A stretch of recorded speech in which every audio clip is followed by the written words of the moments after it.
1991 ላይ የኢህአዴግ መንግስት ይመጣል። እንዳለመታደል ሆኖ በሰዓቱ ሊጀመር አልተቻለም ነበረ። ወደ ኮርፖሬሽን ልናሳድግ ነው ሼር ግዙ እየተባለ ሼሩ ሰዎች ከገዙ በኋላ ገንዘቡን ይዘው የሚጠፉ ሰዎች ነበሩ። አዲስ የመጣው መንግስት አማካኝነት ሞር ኦፍ የፕራይቬታይዜሽን መንገድን ወደ መከተል መምጣት የተጀመረበት ጊዜ ነው። በጣም የወረደ ውጤት የታየበት ነው። አብዛኛው የፋይናንሻል ሲስተም በባንኮች ዶሚኔት የተደረገ ስትራክቸር ነው ያለ ማለት ነው። የኢትዮጵያ ካፒታል ገበያ ምንድን ነው? ከዛ በኋላ ነው ካፒታል ማርኬት እንደ አዲስ ሀሳቡ መጥቶ የተጀመረ። ሚስኮንሰፕሽን አለ ኢንተርቼንጀብሊ ይጠቀሙታል ብዙ ሰዎች ፒኤስኤክስን እና ኢሲኤን። የኢትዮጵያ ካፒታል ገበያ ከተመሰረተ በኋላ ትልቅ የሚባል አይፒኦ ነበር። ኢትዮ ቴሌኮም እንግዲህ 10% የሚሆነውን የራሱን ሼር ላይክ ለሰው ለማቅረብ ወይም ደግሞ ለህዝቡ ለማቅረብ በማሰብ አውጥቶ ነበረ። ትሬዠሪ ቢል የሚገዙ ሰዎች ገንዘባቸውን ለመንግስት እያበደሩ፣ አሁን በኋላ እንደሱ አይነት ችግሮችም አይፈጠሩም። መንግስት ገንዘብ ይዞ ሊጠፋ የሚችልበት ፕሮባቢሊቲስ በጣም ሎ። ሰው ደሞዙን ካገኘ በኋላ ወደ ሆዱ ነው እንግዲህ ዘንድ ኦፍ ዘ ዴይ። ሰላም፣ እንኳን ወደ ስቶክ ማርኬት ዩቲዩብ ቻናል በደህና መጣችሁ። ዛሬ በሁለተኛው የፖድካስት ኤፒሶድ ላይ የተገናኘ ነው። በባለፈው በመጀመሪያው ኤፒሶድ ስለ ስቶክ ማርኬት ምንነት፣ ምን እንደሆነ፣ ምን እየሰራ እንዳለ፣ ወደፊትስ ደግሞ ምን እንደሚሰራ እና ከዚህ በፊት ደግሞ ምን ነገሮች እና ምን አይነት ፕሮዳክቶችን ፕሮቫይድ እያደረገ እንደሆነ ተነጋግረን ነበረ። በዛሬው ኤፒሶድ ደግሞ ስለ ካፒታል ማርኬት ስለ ኢትዮጵያ ካፒታል ማርኬት በስፋት ዲስከስ እናደርጋለን። የኢትዮጵያ ካፒታል ማርኬት እንዴት ተመሰረተ፣ እስካሁን ድረስ ምን ነገሮች ተሰርተዋል፣ ወደፊትስ ደግሞ ከካፒታል ገበያው ምን ይጠበቃል የሚሉትን ነገሮች ዲስከስ እናደርግ ይሆናል። የትም ሳትሄዱ ቡናችሁን ይዛችሁ you'll enjoy it። ያ ሰው ኬትን ጀምር። ከሆም ግሮውን ኢኮኖሚክ ሪፎርም ትንሽ ወደኋላ መለስ እንበል። በታሪክ ብዙ ሰዎች የኢትዮጵያ ፋይናንሻል ሲስተም የካፒታል ገበያው እስከሚመጣ ድረስ ምንም አሁን ማለት ነው ድረስ ምንም የካፒታል ማርኬት ሂስትሪ ያለን አይመስለውም። አይ ቲንክ መጀመሪያ ላይ የተጀመረው የአዲስ አበባ ሼር ዲሊንግ ግሩፕ የሚባል ነበረ። 19 ካልተሳሳትኩኝ 60 አካባቢ ላይ በንጉሱ ጊዜ ባንኮች እና ብሮከርስ ምናምን አንድ ላይ በመሆን ካይንድ ኦፍ የካፒታል ማርኬት የሚመስል ነገር ለማስጀመር የሞከሩበት ጊዜ ነበረ። ከዛ በኋላ እንግዲህ 1974 ላይ የደርግ መንግስት የሚወጣበት ሰዓት ምንም አይነት ከፕራይቬት ሴክተር ጋር የተገናኘ ነገር ዲሞሊሽ የሆነና ሁሉም ነገር ስቴት ሌድ የሆነ ነገር ስትራክቸር እና ኢኮኖሚውን በአጠቃላይ በመንግስት የሚመራ ማርኬት ተጀመረ ማለት ነው። ከዛ በኋላ እንግዲህ 1991 ላይ የኢህአዴግ መንግስት ይመጣል።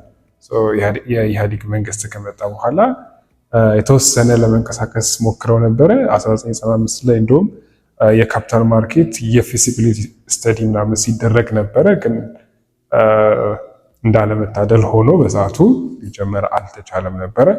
ስለዚህ ከዛ በኋላ እንግዲህ አብዛኛው የፋይናንሻል ሲስተም በባንኮች ዶሚኔት የተደረገ ስትራክቸር ነው ያለ ማለት ነው። ስለዚህ የሆነ ሰው ካፒታል ሬዝ ለማድረግ ቢፈልግ ወይም ደግሞ ብድር ቢፈልግ ቀጥታ የሚሄደው ወደ ባንኮች ነው እንጂ ሌላ ካፒታል የሚያገኝበት መንገድ አልነበረም ማለት ነው። ከዛ ነው ካፒታል ማርኬት የሚጀምረው። 2018 ላይ አዲስ የመጣው መንግስት አማካኝነት ሞር ኦፍ የፕራይቬታይዜሽን መንገድን ወደ መከተል መምጣት የተጀመረበት ጊዜ ነው። ከዛ በኋላ እንግዲህ ሆም ግሮን ኢኮኖሚክ ሪፎርም 2019 ላይ መጣ ማለት ነው። ከዛ በኋላ ነው ካፒታል ማርኬት እንደ አዲስ ሀሳቡ መጥቶ የተጀመረው። በቃ ይሄ 2019 ላይ ሆም ግሮን ኢኮኖሚክ ሪፎርም ይሄ የፕሮክላሜሽን ነው አይደለ? እንትን ያለው የኢትዮጵያ ካፒታል ገበያ የሚመሰርተው ፕሮክላሜሽን እንትን አደረገ፣ ሪሊዝ አደረገ። ከ2019 ጀምሮ ኢትዮጵያ ውስጥ ካፒታል ገበያ የሚባለው ነገር በፋይናንስ ሴክተሩ ላይ በደንብ የሚነሳ ኢሹ ሆነ ማለት ነው። 2021 ላይ የኢትዮጵያ ካፒታል ገበያ ባለስልጣን ወይም ኢትዮጵያ ካፒታል ማርኬት ኦቶሪቲ የምንለው ተመሰረተ ማለት ነው። ዲስከሽናችንን እሱን በስፋት እናደርገውና የኢትዮጵያ ካፒታል ገበያ ምንድነው የሚሰራው ምናምን ሌላው ጋር እንነጋገራለን ማለት ነው። የኢትዮጵያ ካፒታል ገበያ ባለስልጣን ወይም ኢትዮጵያ ካፒታል ማርኬት ኦቶሪቲ እንደ ስሙ ኦቶሪቲ ቦዲ ነው። የካፒታል ማርኬቱን ኦቨርሲ የሚያደርግ ነው። ይሄ ብዙም ቬግ የሆነ ነገር አይመስለኝም። ግን ምንድን ነው የሚሰራው ማለት እንዴት ነው ሬጉሌት የሚያደርገው ማርኬቱን፣ ከዛ ደግሞ ምን አይነት አስተዋጽኦ ያደርጋል ሬጉላቶሪ ቦዲ መኖሩ ማለት ነው። ምክንያቱም ኢትስ ኖውን ሁሉም ካፒታል ማርኬት ኢን ግሎብ ያለው አውቶሪቲ ቦዲ ያለው እነዚህ አውቶሪቲ ቦዲዎች የሚሰሩት ነው ዲስከስ ልክ እንዳልሽው ነው የሆም ግሮን ኢኮኖሚክ ሪፎርም 2019 ላይ ከጀመረ በኋላ በ2021 የካፒታል ማርኬት ፕሮክላሜሽን 1248 ስፓር 2021 ካልተሳሳትኩ እንደዛ ነው። እሱ ፕሮክላሜሽን በፓርላማ ከጸደቀ በኋላ የሬጉላቶሪ ቦዲው ይመሰረታል ማለት ነው። የሬጉላቶሪ ቦዲው ከተመሰረተ በኋላ የተለያዩ ኃላፊነቶች ይጠበቁበት ነበረ። በሰዓቱ የመጀመሪያው መመሪያዎችን ማውጣት አለበት። የተለያዩ ህጎችን ሊያወጣ ይገባል። ከዛ በተጨማሪ ደግሞ እነኚህ የካፒታል ማርኬት የሰርቪስ ፕሮቫይደርስ የሚባሉትን ለነሱ ደግሞ ፈቃድ የሚሰጠው አካል ሆኖ የተሾመው የኢትዮጵያ ካፒታል ማርኬት ባለስልጣን ነው። ከዛ በተጨማሪ ደግሞ የኢትዮጵያ ካፒታል ማርኬት ካለባቸው ማንዴቶች መካከል አንደኛው የተለያዩ መመሪያዎችን የማውጣት ስራ ነው የሚሰራው። ከዛ በተጨማሪ ደግሞ ካፒታል ማርኬቱ ውስጥ የሚሳተፉ አካላትን እነሱን ይቆጣጠራል ማለት ነው። ከዛ በተጨማሪ ደግሞ የኢንቨስተር ፕሮቴክሽን ኢንቨስተሮችን የመጠበቅ የመከለል ስራ የሚሰራው የኢትዮጵያ ካፒታል ማርኬት ባለስልጣን ነው ማለት ነው።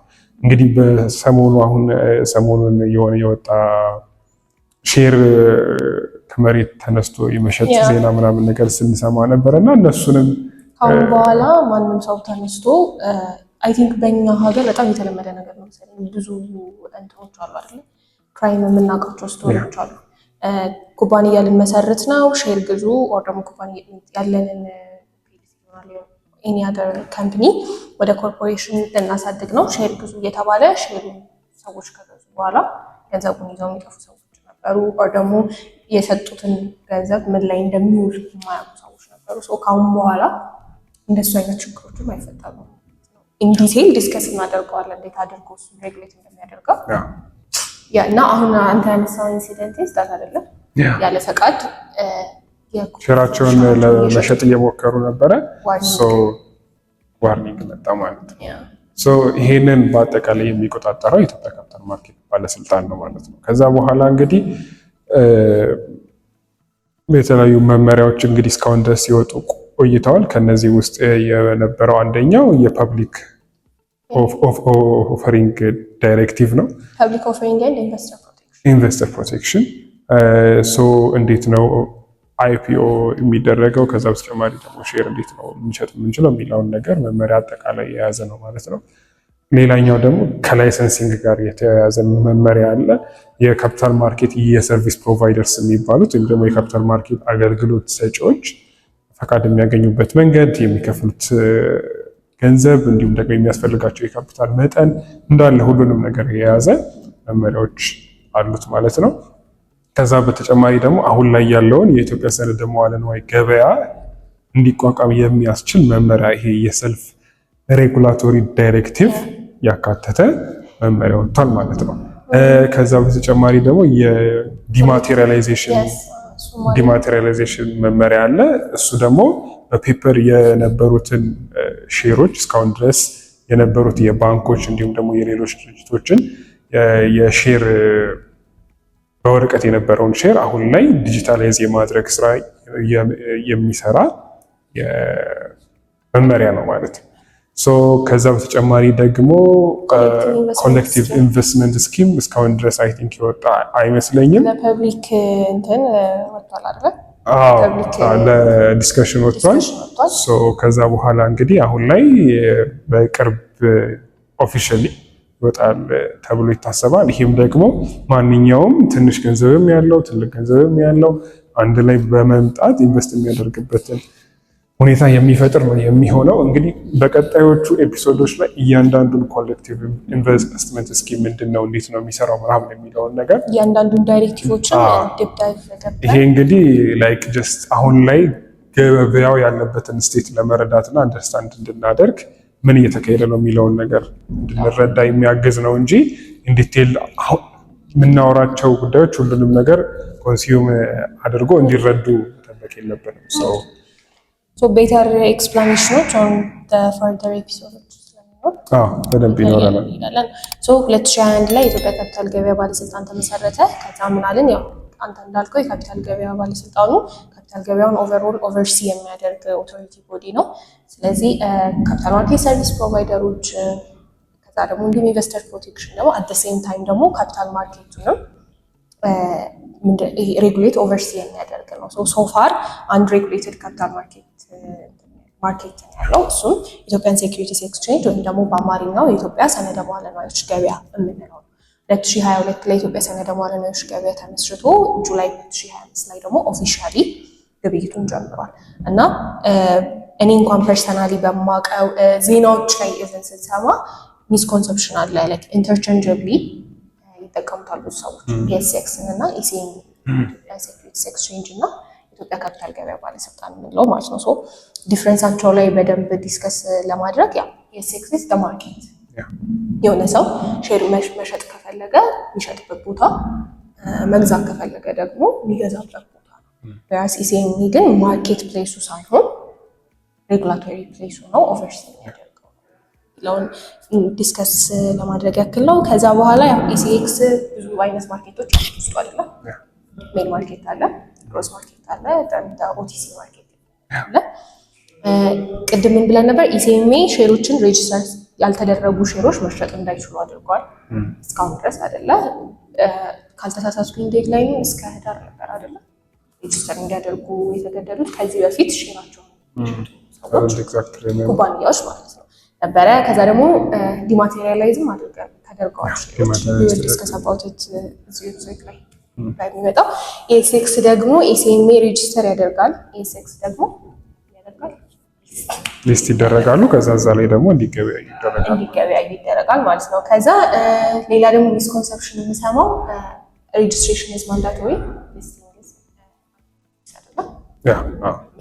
ስለ ሬጅስትሬሽን እና ሊስቲንግም በደንብ ኤክስፕሌን የሚያደርጉ ቪዲዮዎች መስራታችን አይቀርም። ጀስት እንትን ለማለት ያክል ነው። ብቻ ኤስኤክስ ላይ ሊስት የተደረጉ ኩባንያዎች ምን አላቸው ማለት ነው። ይሄ ሁለት ዙር ቬሪፊኬሽን ያለፉ ናቸው ማለት ነው።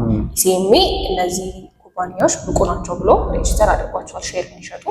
ኤስኤክስ ደግሞ የራሱን መስፈርቶች የሚያሟሉ የራሱን ሪኳርመንቶች የሚያሟሉ ካምፓኒዎችን በኋላ አስፈላጊውን ክፍያ ከከፈሉ በኋላ ሊስት ያደርጋቸዋል። ኦቲሲ ማርኬቱ ላይ የሚሸጥ ሼር እና ሜን ማርኬቱ ላይ ሊስት ተደርጎ የሚሸጥ ሼር መካከል ያለው ዲፍረንስስ ሞር ትረስታብል የሚሆነው ሞር ደግሞ ታማኝና ትራንስፓረንሲ አድርጓል ማለት ነው። እሺ ኢሲኤምኤ ሬጅስተር ያደረጋቸው ኩባንያዎች እነማን ናቸው?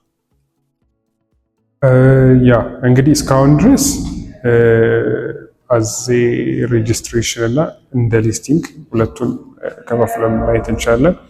ሊስቲንግ ላይ እንግዲህ እስካሁን ድረስ ወጋገን ባንክ፣ ገዳ ባንክ፣ አዋሽ ባንክ ደግሞ ባለፈው በቅርቡ የወጣው አለ። ስለዚህ እነሱ ሶስቱ ባንኮች ሊስት የተደረጉ ኦፊሻሊ ደግሞ የነሱን ሼሮች በኢኤስኤክስ ፕላትፎርም ላይ በነሱ አፕሊኬሽንም በንዋይ አፕሊኬሽንም እንዲሁም ደግሞ በካፒታል ማርኬት ኢንተርሚዲየሪስ በሚባሉት መሀል ላይ ባሉት በብሮከርስ፣ ዲለርስ፣ ኢንቨስትመንት ባንኮች አማካኝነት የባንኮቹን ሼሮች መግዛትም መሸጥም የሚቻልበት ሁኔታ ተፈጥሯል ማለት ነው። ሬጅስተር የተደረጉት ጋር ስንመጣ ደግሞ እነ አቢሲኒያ ባንክ፣ ዳሽን ባንክ እንዲሁም ደግሞ እነዚህ ሊስት የተደረጉት ደግሞ ሶስቱ አዋሽ፣ ዘመን ባንክም አለ። ከዛ ደግሞ ያው ኦብቪየስሊ ሶስቱን ሊስት የተደረጉት ኩባንያዎች ተደርገዋል። ስለዚህ እነኚህ ባንኮች ሬጅስተር አድርገው የጨረሱ ናቸው። እንግዲህ እንደነሱ ፈቃድ አብዛኞቹ የፋይናንሻል ሲስተም ላይ ያሉት ተቋማት ደግሞ ወደ ሊስቲንግ የመሄዳቸው ነገር ብዙ አጠራጣሪ አይመስለኝም። ስለዚህ እነኚህ ባንኮችም ፕሮባብሊ ወደ ሊስቲንግ መሄዳቸው የማይቀር ነው እያስባለሁ። እንግዲህ እስቲ ዊል ሲ ዛት ኢን ዘ ፊውቸር። ከቅድም ጀምሮ እኔም አንተም ካፒታል ማርኬት ሰርቪስ ፕሮቫይደሮች ወይም ደግሞ የካፒታል ማርኬት አገልግሎት ሰጪ ተቋማት ብለን እያወራን ነበር እና ኢሴሜ ላይሰንስ ያደረጋቸው እንትኖች አሉ፣ ኩባንያዎች አሉ ሰርቪስ ፕሮቫይደርስ እንዲሆኑ ማለት ነው። ግን ቢፎር ዳት ካፒታል ማርኬት ሰርቪስ ፕሮቫይደር የሚለውን ነገር ኤክስፕሌን ለማድረግ ያክል ይሄ ፋይናንሻል ሲስተም ላይ መኒ ፍሎ የሚያደርግበት መንገድ አለ፣ ዳይሬክትሊ እና ኢንዳይሬክትሊ ማለት ነው። ሶፋር ፋይናንሻል ሲስተማችን ባንክ ዶሚነንት የነበረ ስለነበረ መኒ ትራንስፈሩ ኢንዳይሬክት ነበረ፣ በመሀል ኢንተርሚዲየሪ ፋይናንሻል ኢንስቲትዩሽኖች ነበሩበት። ናው ግን ዳት ዊ ሃቭ ካፒታል ማርኬት ዳይሬክትሊ መኒ ሰርፕለስ ፈንድ ካላቸው ሰዎች ወደ ዴፊሲት ፈንድ ያላቸው ሰዎች ትራንስፈር ማድረግ ይችላል ማለት ነው። ነገር ግን በኢትዮጵያ ካፒታል ገበያ ላይ ለመገበያየት እኔ ሼር ላንተ መሸጥ ብፈልግ ዳይሬክትሊ ላንተ መሸጥ፣ በመካከል ሰርቪስ ፕሮቫይደሮች አሉ። እነዚህን መሀል ላይ ገብተው ካፒታል ማርኬቱን የሚያሳልጡት አገልግሎት ሰጪ ተቋማት ናቸው ካፒታል ማርኬት ሰርቪስ ፕሮቫይደርስ የሚባሉት። ኢንቨስትመንት አድቫይዘሮች፣ ብሮከሮች፣ ዲለሮች፣ ኢንቨስትመንት ባንኮች ናቸው። እያንዳንዳቸው ምን ይሰራሉ? ኔክስት ኤፒሶድ እናያለን እና የምንገባው ነገር እየበዛ ነው። ሶፋር ስንት ካፒታል ማርኬት ሰርቪስ ፕሮቫይደሮች ላይሰንስ ተደርገዋል? ኢሴሜ ፈቃድ የሰጣቸው ኢንቨስትመንት ባንክ ላይ አይ ቲንክ 6 አለ። 6 ኢንቨስትመንት ባንኮች አሉ። ከዛ ዲለር ላይ 2 አለ። ከዛ በተጨማሪ ደግሞ ኢንቨስትመንት አድቫይዘሪ የሚሰጡ ናቸው። ስንት ነበሩ እነሱ በቁጥር? ኦን ዘ ዲስክሪፕሽን የሊንኩን ያስቀምጣለን፣ የእያንዳንዱ ሊስት የተደረጉ ኩባንያዎች እነማን እንደሆኑ። ሶ ኤኒዋን ዋንትስ ቱ ፓርቲሲፔት ኦን ዘ ካፒታል ማርኬት በእነዚህ ሰርቪስ ፕሮቫይደሮች በኩል በመግባት ካፒታል ማርኬቱ ላይ መሳተፍ ይችላሉ። አይ ቲንክ ከዛ በተጨማሪ ኢንቨስትመንት ባንክ ላይ በባንክ ስር ያሉ ኢንቨስትመንት ባንኮች አሉ። ከዛ ኢንዲፔንደንት የሆኑ ደግሞ ከኢንቨስትመንት ባንክ ከባንክ ስር ውጪ የሆኑ የኢንቨስትመንት ባንኮች አሉ። የፈርስት ካፒታል ፈርስት አዲስ ኢንቨስትመንት ባንክ እና ከዛ አንደኛው ደግሞ የፕራይም ካፒታል ኢንቨስትመንት ባንክ አለ ማለት ነው። ፕራዮር ባንክ ያልነበሩ ከዛ ስር ደግሞ አዋሽ ባንክ ስር አዋሽ ካፒታል አለ። ሲንቄ ስር ሲንቄ ኢንቨስትመንት ባንክ አለ። ወጋገን ባንክ ስር ደግሞ ወጋገን ካፒታል አለ። ሲቢ ካፒታል አለ። ያ ከኢንቨስትመንት ባንክ ስር ያሉት እነኚህ ናቸው። ከዛ በተጨማሪ ደግሞ ዲለሮችም ደግሞ አሉ። የገዳ ሴኩሪቲስ ዲለር አለ። ከዛ በተጨማሪ ደግሞ አንደኛው ኢትዮ ፊደሊቲ ሴኩሪቲስ ዲለር አለ። አንድ ላይሰንስ ሲወስዱ አሰ ዲለርም ብሮከርም የሚሰሩ አሉ፣ መስራት ይችላሉ። እንደሱም አሉ መሰለኝ አይደለ? ልክ ሲወስዱ አሁን የሚሰሩ ፎርማሊ ሊስት የተደረጉ ኩባንያዎች አሉ ማለት ነው። ኤኒዋን ዋንትስ ቱ እንትን ማለት የሚፈልግ መሸጥ ወይም መግዛት የሚፈልግ ሰው ጀስት ቢኮዝ እኛ ኢንቨስትመንት አድቫይዘሮች ነን ዲለሮች ነን ስለተባሉ ብቻ ሄደው ከነሱ ጋራ በእነሱ በኩል ካፒታል ማርኬቱ ላይ ለመሳተፍ መሞከር የለባቸው። ኢሴሜ ዋን ዌይ ኦፍ ኢንቨስተር ፕሮቴክሽኑ ይሄ ነው። አውቶራይዝድ የሆኑ ኦፊሻሎች ብቻ ሰርቪስ ፕሮቫይደሮች እንዲሆኑ፣ አውቶራይዝድ የሆኑ ሰዎች ብቻ ደግሞ አድቫይዝ እንዲያደርጓቸው ስለሚደረግ ራሳቸውን ከመጭበርበር በዚህ በመጠበቅ ይችላሉ። እሺ እስካሁን ድረስ ስላሉት ነገሮች ስናወራ ምን ተሽጧል? ካፒታል ገበያው ላይ ኤሴክስ ለምሳሌ ምን ሸጧል? በኤሴክስ ማርኬት ላይ ምን አይነት ኤክስቼንጆች ነበሩ ስናነሳ አንደኛው እና ዋነኛው ምንድነው? ትሬዠሪ ቢል በመንግስት አማካኝነት የሚወጣ ሰነድ ነው። የመንግስት የግምጃ ቤት ሰነድ የመንግስት የግምጃ ቤት ሰነድ ይባላል። እንግዲህ በባንክ ላይ የምናገኘው ወለድ ኢንትረስት ሬት አለ which is አሁን ላይ 7%።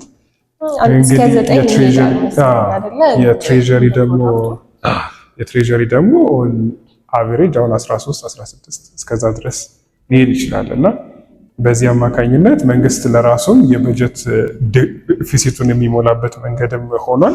ከዛ በተጨማሪ ደግሞ ሰውም ደግሞ የተሻለ ትርፍ ብሩን ባንክ እያስቀመጠ ከሚያገኘው ወለድ የተሻለ የመንግስት ግምጃ ቤት ሰነድ ላይ ኢንቨስት በማድረግ የተሻለ ትርፍ የሚያገኝበት ሁኔታ ተፈጥሯል ማለት ነው።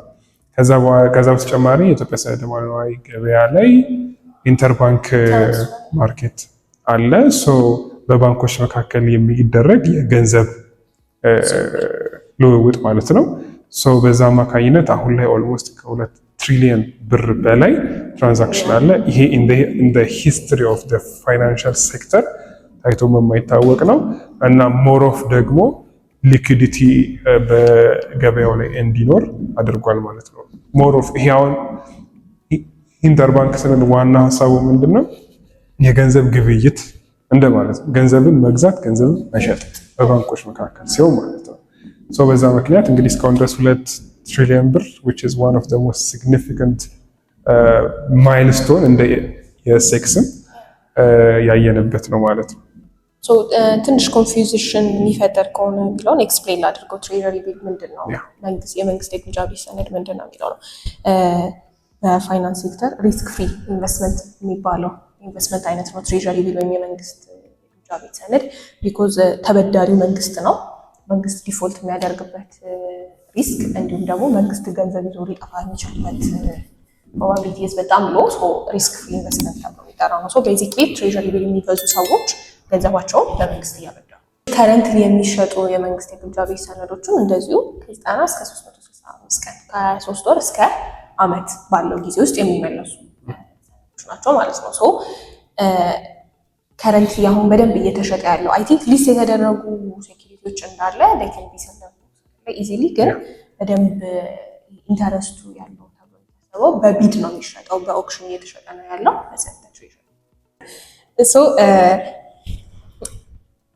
ዋትስ ደን ሶፋር የሚለውን ሊስት ነው ማድረግ ሞከር። ኢሲኤምኤ ሬጉላቶሪ ቦዲ ሆኖ ኦፕሬት ማድረግ ከጀመረ በኋላ የወሰዳቸው ስቴፖች አሉ አይደለም? እነሱን እንነጋገር። የመጀመሪያው አውርተናል ኦልሬዲ፣ አብዛኛውን ነገር አውርተናል። ይሄ ላይሰንስ ማድረጉ፣ ከዛ በኋላ ደግሞ ዳይሬክቲቮች አይ ቲንክ ዳይሬክቲቭ ማውጣቱ፣ ከዛ ላይሰንሶች ከመጡ በኋላ ከዛ ከአይፒኦ ዳይሬክቲቭ ጋር ተያይዞ መጣ ሬጅስትሬሽን ኦፍ ሴኩሪቲስ የሚባል ነገር መጣ። ከዛ ደግሞ ከዲማቴሪያላይዜሽን ዳይሬክቲቭ ጋር ተያይዞ ደግሞ ዲማቴሪያላይዜሽን የሚባለው ነገር መጣ። ብሪፍሊ ትንሽ ዲማቴሪያላይዜሽንን ዲስከስ ማለት ዲማቴሪያላይዜሽን እንግዲህ መጀመሪያ ሰዎች ለምሳሌ ባንክ ሄደው ሼር ለመግዛት ቢያስቡ የሚሰጣቸው በወረቀት ነው፣ ሰነድ ማለት ነው የሚሰጣቸው የገዙበት ሼር። እሱ ይሰጣቸዋል። ከዛ በኋላ ይህን ያክል ሼር እጄ ላይ ያለ ብለው ይላሉ ማለት ነው። እስከዛሬ ድረስ የነበረው ሲስተምን እንዳለ ወደ ዲጂታል የመቀየር ሂደት ነው ማለት ነው። ስለዚህ አሁን ላይ ማንኛውም ሰው ሼር ለመግዛትም ለመሸጥም ለመግዛት ቢያስብ ቀጥታ በዲጂታል መንገድ ነው በተከፈተለት አካውንት በሴንትራል ዴፖዚተሪስ ሲስተም ላይ የሚመዘገብለት እንጂ በወረቀት ካሁን በኋላ ሼር አይሰጠውም ማለት ነው። ስለዚህ ዲማቴሪያላይዜሽን የምንለው ደግሞ እስካሁን ድረስ የነበሩ ሼሮችን ወደ ዲጂታል መቀየር ወይም ደግሞ የመመዝገብ ሂደት ነው ማለት ነው። ስለዚህ ለእያንዳንዱ ሼር ላለው ሰው በስሙ የሚከፈት አካውንት አለ። በዛ አካውንት ላይ ደግሞ ዲጂታሊ ይቀመጥለታል ማለት ነው ያለው የሼር አማውንት። ያ የሴንትራል ዲፖዚተሪ ሲስተም ደግሞ ኦቨርሲ የሚደረገው በናሽናል ባንክ ኦፍ ኢትዮጵያ። አሁን ይሄ ዲማቴሪያላይዜሽን የሚለው ጠቀሜታው ምንድነው? አንደኛው ኦብቪየስሊ ዌር ጎይንግ ኦን ዲጂታል ወርልድ፣ ስለዚህ ነገሩን እንዳለ ወደ ዲጂታል ለውጦታል እና በአሁን ለምሳሌ ኤክስቼንጅ ቢኖር ሼር የመግዛትና የመሸጥ ኤክስቼንጅ ቢኖር በፕሮሰስ ቢል በጣም ሲምለስ አይደለም። ከአንዱ አካውንት ይቀነስና ወደ ሌላው አካውንት ይገባል ማለት ነው። ዲማቴሪያላይዜሽን እሱ ነው። በኢኤስኤክስ በኩል ደግሞ ሶፋር የተደረጉት ነገሮች ምንድን ናቸው? ኦልሬዲ ማርኬቱን አስጀምሮ ግብይቱ ተጀምሯል። ነዋይ ትሬዲንግ አፕሊኬሽን መጥተዋል። ሰዎች በስልካቸው መገበያየት እንዲችሉ ተደርጓል ማለት ነው። ሶፋር የመጣ ናቸው። ከዛ በተጨማሪ ኤስኤክስ እንግዲህ ለመንቀሳቀስ እየሞከረ ያለው የኤስኤክስ አካደሚ መጀመር የተወሰነ ኮርሶች አሉት በውስጡ። ስለዚህ ሁሉም ሰው በነፃ እዛ ላይ እየገባ መማርም ይችላል። ኢሲኤምኤም የኢንቨስተር ኤዱኬሽን ፕሮግራም አለው። ኢንአዲሽን ከዛ ደግሞ አይፒኦ ክሊኒክም አለ። ሶፋር የተሰሩ ስራዎች እነሱ ናቸው። ግን እስካሁን ድረስ ትሬጀሪ ቢል ተሸጠ ምናምን ብለን ስናወራ ካፒታል ማርኬቱ ላይ የመጡትን ፍሩትፉል ነገሮች ስናወራ የረሳነው ነገር አለ። የኢትዮጵያ ካፒታል ገበያ ከተመሰረተ በኋላ ትልቅ የሚባል አይፒኦ ነበረ። ፕራይቬታይዜሽን ኦፍ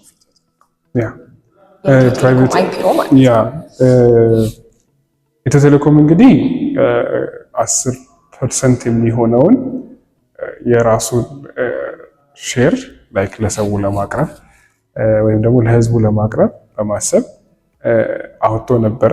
ከዛ በኋላ ግን የነበረው ምላሽ ከነሱ ከጠበቁት አንጻርና እንዲሁም ደግሞ መንግስት ከጠበቀው አንጻር እንዲሁም ደግሞ ካፒታል ማርኬቱ ላይ ኪሪየስ ሆኖ የሚከታተል ማንኛውም ሰው ከጠበቀው አንጻር በጣም የወረደ ውጤት የታየበት ነው። ብዙ አልተሸጠም ነበረ። ያ በጣም ኦልሞስት 10.7% ብቻ ነበረ የተገዛው። ያ ማለት ወደ 47377 የሚጠጉ ሼር እየገዙ ሰዎች ነበረ የተሳተፉበት። ይሄ ደግሞ መጀመሪያ ከታሰበው አንጻር በጣም ያነሰ የኢንቨስተር ፓርቲሲፔሽን የነበረበት ነው። እንግዲህ ማርኬቱ ምን ላይ እንዳለ ወዴት ሊሄድ እንደሚችል ምን ያህል ደግሞ የኢንቨስተር ኤጁኬሽን በጣም አስፈላጊ እንደሆነ የተገነዘብንበት አይፒኦ እንደነበረ ይታወሳል። ከዛ በኋላ እንግዲህ እንደውም ለረጅም ጊዜ ከታይም ላይኑ ውጪ የሆነ ብዙ ጊዜ ተጠብቆ ለመግዛት ምናምን ከዴድላይኑ አሳልፈው ብዙ ነገር የተራዘመበት ነገር ነበረ። ግን ከዛ በኋላ በተቻለ መጠን እንግዲህ ኤስኤክስም የኢትዮጵያ ካፒታል ማርኬት ባለስልጣንም በተቻላቸው መጠን የኢንቨስተር ኤጁኬሽን ላይ ለመስራት እየሞከሩ ነው። እሱንም ደግሞ እኛም እየሞከርን እንገኛለን። ስቶክ ማርኬት ዋና ስራው እኔ የምለፋው እናንተን ላስተምር ነው። እሺ አሁን ካፒታል ማርኬቱ ከመምጣቱ በፊት ባንክ ዶሚኔትድ ፋይናንሻል ሲስተም ነበረን። አሁን ካፒታል ማርኬቱ ሲመጣ ብዙ ነገሮች ይለወጣሉ አይደለ? ይለወጣሉ ብለን ከምናስባቸው ብዙ ቤኔፊቶች መካከል አንደኛው ይሄ ፋይናንሻል ካፒታል ሬዝ ማድረጊያ መንገዶች አሉ። ቫስት ኩባንያዎች ሼር መሸጥ ይችላሉ ለመስፋፊያነት። ብድር ማግኘት በጣም ከባድ አይደለ? ከባንክ ብድር ማግኘት አዲስ ፖይንት ሪሊ ሃርድ። የራሱ ፕሮሲጀር አለው። በጣም ቀላል ነው ለማለት ሳይሆን ሪኳየርመንቱ ማሟላት የሚችሉ ከሆነ they can sell shares, they can sell bonds እና ካፒታል ሬዝ ማድረግ ይቻላል። አት ዘ ሴም ታይም ደግሞ እንደ ኢንቨስተርም ኢንቨስትመንት ኦፕሽንስ በጣም እየሰፉ ነው የሚሄዱት ማለት ነው። ብዙ ጊዜ ሰዎች አሁን ሊኩዲቲ ኢዝ አ ፕሮብለም አይደለም፣ ያለህን ገንዘብ ሪል አሴት ላይ ኢንቨስት ማድረግ፣ ፊክስድ አሴት ላይ ኢንቨስት ማድረግ ዋና ሪስኩ የሊኩዲቲ ሪስክ ነው። ምክንያቱም ገንዘቡ ባስፈለገን ሰዓት ለመሸጥ እንቸገራለን ማለት ነው። ካፒታል ማርኬት ካለ ድሮ አሁን ለምሳሌ ኦልሬዲ ሼር ላይ ራሱ ኢንቨስት አድርገህ እኮ ካፒታል ማርኬቱ ሳይኖር ኦርጋናይዝ የሆነ ማርኬት ሳይኖር ራሱ ኢንቨስት ተደርጎ ያንን ሼር ለመሸጥ መከራ ነው።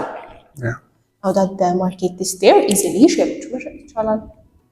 ከዛ ነው በኢንቨስተር ሳይድም እንዲሁም ደግሞ በኢሸሮች ሳይድም ኒውስ። ከዛ ደግሞ በሀገር ደረጃም ስናስበው ደግሞ ብዙ ኢንቨስትመንቶችን ስትሪም ማድረግ የሚቻል ከሆነ ኢኮኖሚ ዴቨሎፕመንትም አት ዘ ሴም ታይም መጨመር ይችላል ማለት ነው። ግን ቻሌንጅ አለ።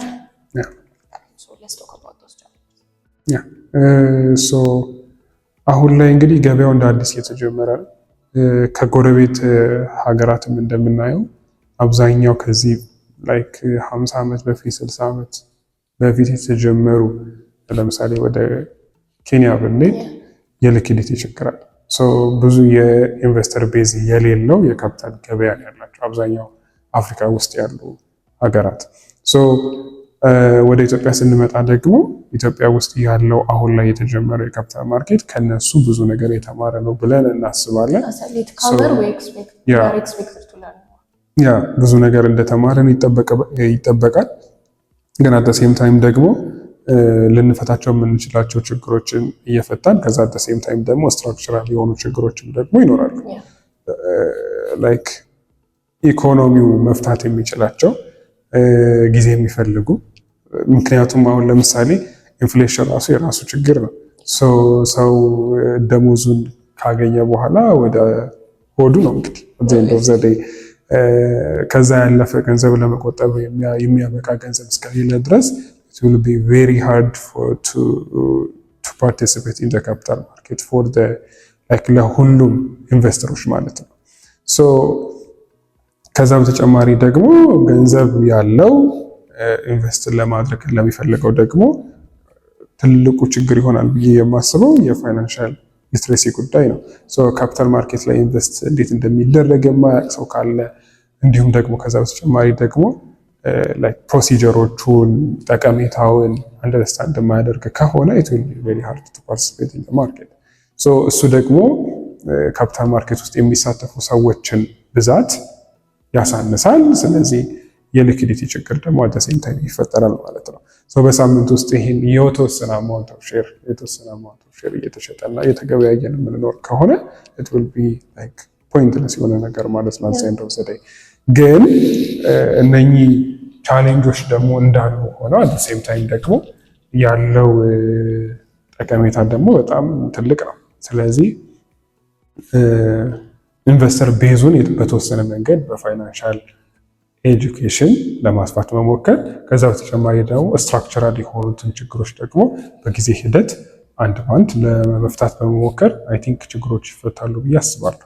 ያው ለቤዝ ለማድረግ ካፒታል ማርኬቱን ብዙ መስተካከል ያለበት ነገር ቢኖርም ዋንስ ግን ካፒታል ማርኬቱ በደንብ ፋንክሽን ማድረግ ሲጀምር ብዙ የምንላቸው ኢቨን ማክሮ ኢኮኖሚ ፕሮብለም ራሱ ሶልቭ ማድረግ የሚችል ነገር ይመስለኛል። ምክንያቱም ኢንቨስትመንቶች ብዙ እኮ ራሳቸውን ማስፋት የሚችሉ ከራሳቸው አልፈው ለሌሎች ደግሞ ጥቅም መስጠት የሚችሉ ቢዝነሶች፣ ሀገርን ማሳደግ የሚችሉ ቢዝነሶች የፋይናንስ ችግር ብቻ ይዟቸው ካፒታል ችግር ብቻ ይዟቸው ማይንቀሳቀሱ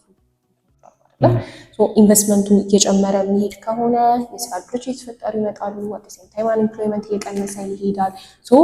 ይዞት የሚመጣው ቤኔፊት ይሄ ነው፣ ትንሽ ነው የሚባል አይደለም። በጣም ትልቅ ቤኔፊት ነው ይዞ የሚመጣው። አንተ እንዳልከው ኢንቨስተሩ ኢፍ ዊ ቢልድ በጣም የሚገርም ካፒታል ማርኬት እና አት ዘ ኤንድ ኦፍ ዘ ዴይ ፓርቲሲፔት የሚያደርግበት ሰው ከሌለ ኢትስ ፖይንትለስ። ኢንቨስተር ኤዱኬሽን ላይ በደንብ መሰራት ያለበት ነገር ነው አይደለም። ባይ ዘ ዌይ አይ ቲንክ እኔ ዊ አር በጣም ፋር ቱ ኤክስፕሌን ፎር ፒፕል እንደዚህ ከሆኑ ካፒታል ማርኬቱ ላይ የምትሰሩት ብሎ ለመናገር ካፒታል ማርኬት ራሱ ምን እንደሆነ አንደርስታንድ የሚያደርጉ ሰዎች ኢንቨስተር ኤዱኬሽን ላይ በደንብ ፎከስ መደረግ አለበት ብለን እናስባለን። ለዛም ነው ስቶክ ማርኬት በደንብ እየሰራ ያለው። ሌላው ቻሌንጅ ይመስለኛል ብዬ የማስበው ነገር ትረስት እና ትራንስፓረንሲ ፕሮብለም ነው። ኢቨን ዶ ዳይሬክቲቭ እዛው ላይ ቢኖር I did my research on the IPO directive እና our conclusion was ዳይሬክቲቭ is በጣም ፐርፌክት on paper compared to ደግሞ የቆዩ የካፒታል ሪጅናል የሆኑ ካፒታል የቆዩ ሪጅናል ካፒታል ማርኬቶች ጋር ስናስተያየው በተሰግሬት ግን ያለው ሪስክ is the applicability እውነት ይሄ ዳይሬክቲቭ ይተገበራሉ ወይ ነው።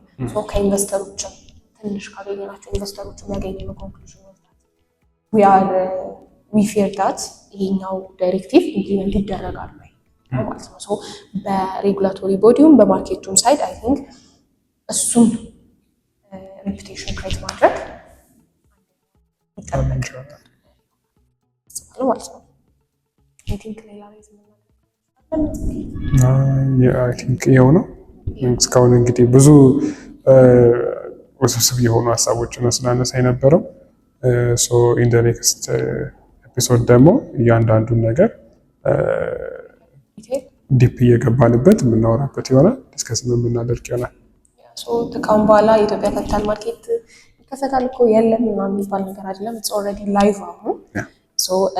ሁላችንም ራሳችንን በኤዱኬሽን በኤክስፒሪየንስም እያዘጋጀን ባይ ቢንግ ፓርት ኦፍ ካፒታል ማርኬት ተጠቃሚ መሆን እንችላለን ማለት ነው። ለበለጡ የካፒታል ገበያ ዜናዎች፣ መረጃዎች እንዲሁም ደግሞ ኤዱኬሽናል ኮንቴንቶች ሁሉንም የሶሻል ሚዲያ አካውንቶቻችንን ፌስቡክ፣ ሊንክዲን፣ ቲክቶክ፣ ኢንስታግራም እንዲሁም ደግሞ ዩቲዩብ ላይክ፣ ሼር፣ ፎሎ፣ ሰብስክራይብ ያደረጋችሁ ጠብቁን። በሚቀጥለው ኤፒሶድ እስከምንገናኝ ድረስ መልካም ጊዜ። ስቶክ ማርኬት ገንዘብና ግንዛቤ